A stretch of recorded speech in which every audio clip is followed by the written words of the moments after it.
Well, Delta released a statement ahead of the summer travel season saying it's pausing some routes to Mexico.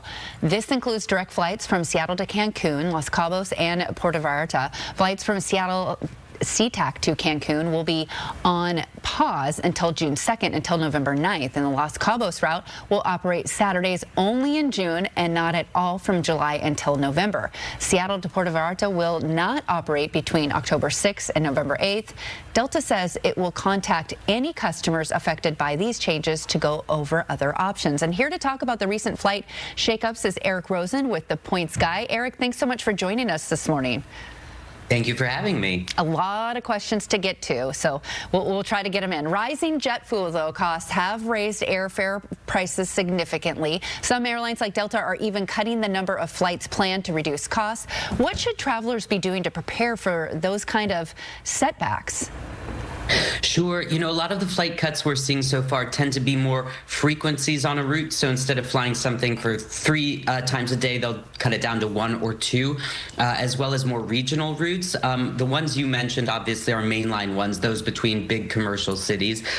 So that's something to look out for. But as we say at the Points Guy, you should always garden your reservations, make sure that everything, the schedules haven't changed, or that no other major disruptions have occurred. So check back in on them every couple of weeks to make sure nothing has happened, and do not ignore emails from your airline if they say something has changed about your plans. You need to open those up. I know it's sort of a temptation just to delete those and stuff, but make sure you pay attention. Yeah, for sure. I've had that happen to me where I was supposed to fly out of Everett's Payne Field, and they pushed me back to SeaTac, and I didn't realize it. So check those emails for sure and those alerts. Well, the rising cost of jet fuel is putting Spirit Airlines at risk of going out of business. We've been talking about that a lot, and the White House is reportedly working on a rescue plan. So what's your take on the future of airline travel, and should the federal government actually be helping bail them out? Interesting, right? It seems like we just bailed out the airlines during the COVID pandemic, and now, we're considering more handouts. Spirit's in an interesting situation. Remember, the airline has declared bankruptcy twice in the last 2 years, so it's not in a great situation, and it's not like another infusion of cash is likely to change its business model, which is more impacted than some of the legacy carriers who can charge for first class and business class seats and make more of a profit margin there. Low-cost carriers like Spirit have much less of a margin, so when there are major events in the world, including the disruption of oil, they can get hit harder. The White House has said, part of this is an effort to save the 14,000 jobs at the airline, and that is something worth considering. But if it starts considering these loans to low-cost carriers like Spirit and Avelo, what's to stop the major carriers from coming with their hands out as well? And where does it end, frankly? Yeah, right. That's a good point. Also, Europe is facing a fuel crisis, and several officials have already put out warnings ahead of the summer travel season.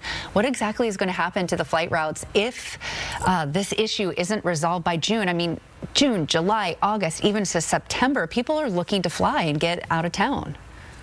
Absolutely right. You've been waiting for that summer vacation all year round. You want to get to Europe, see some beaches, see some museums, and the last thing you want is for your plans to go awry. Obviously, Europe is a bit more sensitive to what's happening in the Middle East right now because it gets more of its oil supplies from there, including jet fuel. We've seen major airlines, including Lufthansa, announce some major cuts. Again, these tend to be to some secondary cities, a lot of regional routes, and cutting down of frequencies, so travelers might have fewer choices and see those airfares rise. But for now, it seems like the disruptions are still somewhat limited. That said, pay attention to where you're flying, which airline is operating it, and make sure you keep checking your reservations to ensure that there aren't any major changes. And then also, a lot of folks are considering, staying domestic for the summer. A lot of coastal destinations, Hawaii and Mexico, are getting some more interest, which I think reflects the uncertainty that a lot of travelers have right now about traveling overseas.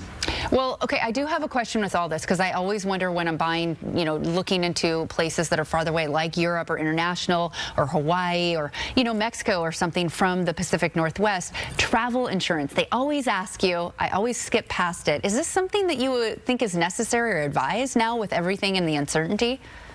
You know, interestingly enough, we all see that, do you want to insure your trip or protect your trip, or you click no and you feel like you're being irresponsible. But I think the thing with travel insurance is like any other insurance, there are a lot of exclusions.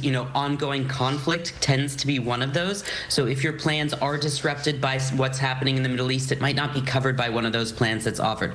You can always consider purchasing your own cancel for any reason insurance that should cover most causes. It tends to be more expensive, but if you've got a really expensive trip on the books, that might be worth considering. And then also, your credit card comes with travel protections. Many of the best ones out there that are travel related, like Chase Sapphire Preferred, for instance, comes with trip interruption and cancellation insurance, trip delay insurance. So if things do go awry for a covered reason, you likely have enough coverage from your credit card benefit to protect you, rather than having to go buy something supplemental. All right, Eric Rosen, what I'm hearing is just pay attention, especially if you're traveling air travel these days, because things could change this summer. Thanks so much for being with us this morning.